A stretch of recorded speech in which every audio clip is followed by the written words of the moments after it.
Moray Rabotay, Shalom, Uvracha, ce Shabbat, Be'ezrat Hashem, on lira Parashat Teruma. C'est une paracha dans laquelle Akadosh Baruch Hu, il demande à tout le clan d'Israël de faire des dons pour construire le Mishkan. Akadosh Baruch Hu leur dit, We'asu li Mishkan, we'shachante betocham. Et ils me feront un sanctuaire et je résiderai parmi eux. Nos sages posent la question, ils disent mais normalement, Hachem il demande, ils me feront à moi un sanctuaire, normalement, et je résiderai dedans, à l'intérieur. C'est quoi Betocham? Il y a un seul Mishkan. Hachamim ils répondent en fait, c'est quoi Betocho? Betocho shel kol ehad ve ehad mi Israël. Ils me feront un sanctuaire et moi je résiderai donc à l'intérieur de Klal Israël. C'est-à-dire à travers ce sanctuaire-là, il va avoir une Shechina, il va avoir une résidence d'Akadosh Baruch Hu dans chacun de Am Israël. Pas seulement le sanctuaire lui-même, il va avoir cette Shechina, cette Kedusha, mais à Am Israël aussi, chacun il va mériter la présence divine en lui. Hachamim, ils ont donné beaucoup d'explications donc sur cette manière de parler. Et certains, ils ont expliqué en fait, c'est vrai, à l'époque, on parlait du Mishkan, quand Israël ils avaient construit dans le désert, mais on dit qu'il y a aussi un Mishkan, donc de tous les jours et toutes les générations, c'est le foyer juif. Que chaque Ben Israël, il a besoin de construire, on a tous une maison, on dit quand un Hatan in Kala, donc un garçon et une fille, ils décident à se marier, ils vont résider dans une nouvelle maison. Alors on dit, donc ce Mirdash ou ce Mishkan, dans lequel ils vont résider, et moi, je résiderai à l'intérieur. Alors de quelle manière? C'est vrai, c'est marqué, on dit que la Shechina, alors au début elle était dans le Mishkan, après dans le Beth HaMikdash, mais quand le Beth HaMikdash a été détruit, alors on dit que la Shechina, elle est partie avec l'Am Israël en Hutz La'aretz à l'extérieur, mais elle réside dans les synagogues. Dans chaque synagogue, la Shechina, elle est présente. C'est pour ça qu'il faut faire très attention à ce qu'on appelle Kedushat Bet HaKnesset. Parce que Kadosh Baruch il réside à l'intérieur. Il y a Hachem qui est présent. Et nous, Hasve Shalom, donc on dénigre, on rabaisse donc la Kedusha, la sainteté de l'endroit. C'est pour faire très attention, ne pas parler, ne pas faire des choses qui ne sont pas valables par rapport à l'endroit dans lequel on se trouve. Mais on dit aussi, il y a un endroit que Akadosh Baruch il réside, c'est quand un homme et une femme ils se marient ensemble, Akadosh Baruch il vient avec eux, comme on dit Ish ve Isha, donc Ish, il y a un Yud, Isha, il y a un He, on dit Yud Ke, le nom d'Akadosh Baruch il est parmi eux. D'accord, ça c'est le fait qu'ils vont se marier, ils vont s'unir. Mais plus que ça, on dit que dans la maison elle-même, on doit faire comme quelque chose qui symbolise, qui représente un petit peu le sanctuaire. On dit que dans le Mishkan, il y avait le Mizbeach, il y avait l'autel, il y avait le Shulchan, la table, il y avait la Menorah, le chandelier, il y avait les kérovim, les chérubins. On dit pareil aussi, chacun chez lui à la maison, il doit faire en sorte que tout ce qui se déroule à la maison, comme si c'était un endroit qui est kadosh. On dit la cuisine, on a dit c'est comme le mizbeach. Qu'est-ce qu'on fait sur le mizbeach? On fait des sacrifices et on prend donc des bêtes qui n'ont pas de défaut. Il y a tout un travail qui se fait à l'intérieur. On dit pareil aussi, le mitbah ayodi, la cuisine juive, elle doit être selon la halakha, déjà respectée, le lait, la viande, et en dehors de ça, tous les produits qu'on amène, les aliments qu'on amène, il faut qu'ils soient cachers, faire très attention. Et surtout aujourd'hui, alors il y a énormément de problèmes de kashrut. Donc chacun, il doit veiller que chez lui à la maison, que ce soit, comme on dit, Atarat HaKodesh, et tout est caché comme il faut. Shulchan, c'est la table dans le Beth HaMikdash, mais chez chacun, il y a une table.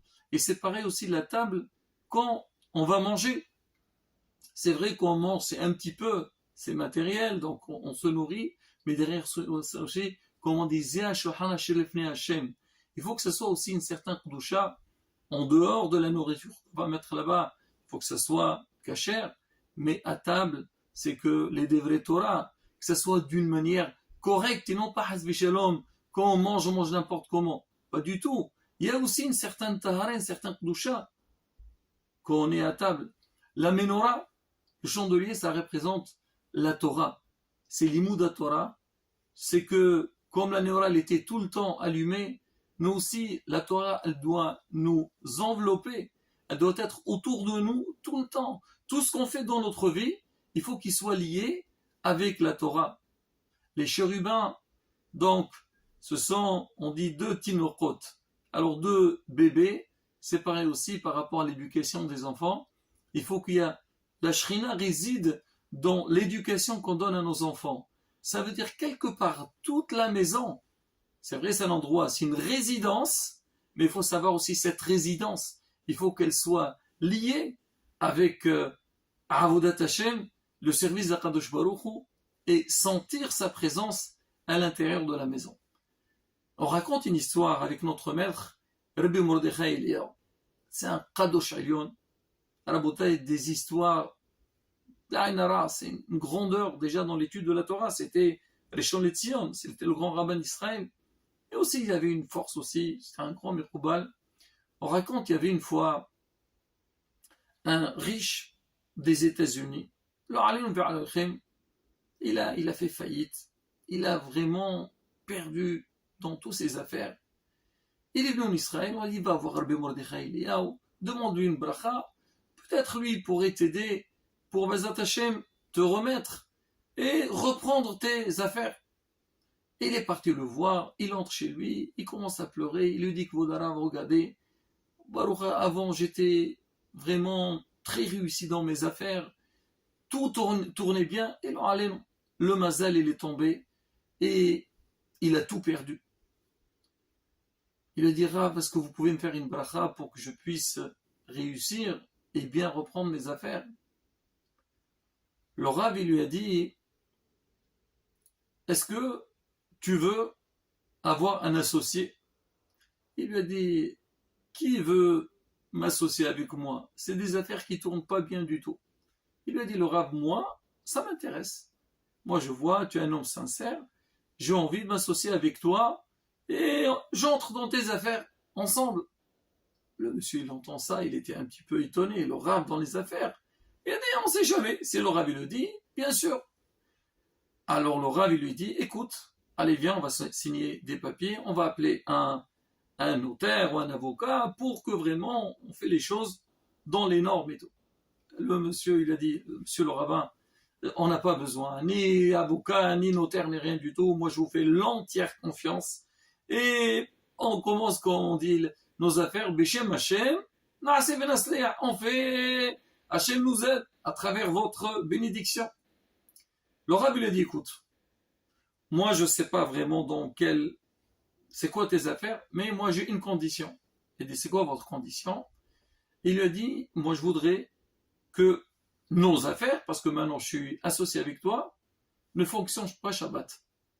Ah, Shabbat c'est interdit. Le monsieur dit, Rav, mais vous savez pas, le Shabbat, le samedi, c'est la journée où on travaille le plus. C'est la journée où il y a le plus grand bénéfice de toute la semaine. Le Rav lui a dit, écoute, je t'ai dit, je suis prêt à m'associer avec toi, mais à une condition que ça soit fermé le Shabbat. Bon, le monsieur, il n'avait pas vraiment le choix. Il dit quoi? Qu'est-ce que je peux faire? Déjà, j'ai trouvé quelqu'un qui s'associe avec moi. Il dit, c'est pas grave. Alors, on va... Ils ont signé un papier entre eux et le monsieur, il est parti. Il est rentré aux États-Unis, mais il a vu que Blainara, les affaires, ils ont repris une bracha exceptionnelle. Comment dire? Pendant quelques mois, il a travaillé, il a bien gagné. Et il est reparti en Israël pour voir son associé. Il arrive chez Rav Mordechai Eliyahu, le Rav il le voit, alors comment ça va? Et le monsieur le grand sourire, Il lui dit, ah, Baruch Hashem, mes affaires, ils ont fleuri, et vraiment, Baruch Hashem, je commence à me remettre. Le Rav, il a dit, tu as vu? Le Shabbat, Mekor Abracha. L'Iqrat Shabbat, Lecho Venilcha, qui est Mekor Abracha. Va vers le Shabbat, et le Shabbat, il te donnera toutes les brachot. Très bien. Alors le monsieur dit, Koudarab, déjà je suis venu vous remercier, et je voudrais vous donner votre part. On a dit, on est associés, j'ai tout noté, Rav, et je vous donne tout ce que vous méritez. Le Rav, il a dit, non. Non, s'il te plaît, j'ai pas besoin d'argent. Moi, pour moi, mon bénéfice, c'est que toi, tu as... Non, Rav, je suis pas d'accord. Moi, je suis un commerçant, un homme d'affaires, et pour moi, les affaires, c'est comme ça. Tu travailles, tu gagnes, tu prends ton argent. Il n'y a pas ça. Le Rav dit, ah, c'est comme ça, d'accord, pas de souci. Alors, il dit, écoute, maintenant, ce que tu vas faire. Ah, tu vas prendre donc une belle somme d'argent. Première des choses, tu vas à Géoula. À Yerushalayim. On connaît tous Géoula là-bas. Il y a plein de boutiques, de magasins qui vendent des livres, des librairies. Il a dit, tu vas là-bas et tu achètes des livres à tout va, des livres d'histoire pour tes enfants, le Humash, plein de choses. Il faut que tu fasses une bibliothèque chez toi à la maison. Tu entres, tu trouves là-bas plein de sfarim et tout ce qu'il faut. Il y a même en anglais, il y a en hébreu. Très bien. Il a dit, après, tu vas aller juste à côté, il y a des magasins où ils vendent, voilà, tout ce qu'on a besoin pour le Shabbat. Pour la nappe de Shabbat, pour allumer les bougies. Il a dit, tu achètes le top des tops. Il faut qu'on entre à la maison, on les voit vraiment bien jaillir et très bien présentables. Et le Rav, il a dit, voilà, et tout ce que tu vas dépenser, ça c'est ma part. Le Rav, il dit, écoute, c'est mon argent, non? Moi, je dis, je veux ça. Tu vas avec ça, tu achètes les sfarim, tu achètes tout ce qu'on a besoin, ce qu'on appelle Tashmishir Dusha, que ta maison, vraiment, partout, des belles mésozot, tout ce que tu as vraiment besoin, chaque juif a besoin de voir chez lui à la maison. Oh, il n'avait pas le choix. Il est parti, il a acheté ce qu'il faut, il a dit au Rav, il a béni, et il est reparti. Et il est rentré chez lui à la maison, il a transformé sa maison. Et donc, le monsieur raconte que depuis, ça a complètement changé. C'est pas seulement que ses affaires, ils ont réussi, mais même aussi, donc sa maison est devenue un vrai Beit Yehudi, et il s'est renforcé, il a fait une très grande teshuva, et il a mis ses enfants dans Avodat Hashem, dans les Talmud Torah de Torah et Mitzvot. Et Rabotai, c'est ça le message pour nous. C'est toute notre vie à Israël. C'est vrai qu'on a la synagogue, mais aussi chez soi, la maison. Quand tu entres, tu vois les photos des rabbanim, non pas, des fois tu entres, tu vois des, je sais pas moi, des stars de football ou des chanteurs ou je ne sais pas quoi. Quel message tu transmets à tes enfants? Non, il faut qu'il y ait un rouah à la maison. Une bonne sensation, on sent que vraiment, là on entre dans ce qu'on appelle Beit Yehudi, Be'ezrat Hashem. Quand on fait ces efforts-là, on aura vraiment la bénédiction et la Shrina résidera parmi nous. Amen, Ken Yarason. Shabbat, Shalom, on vorach.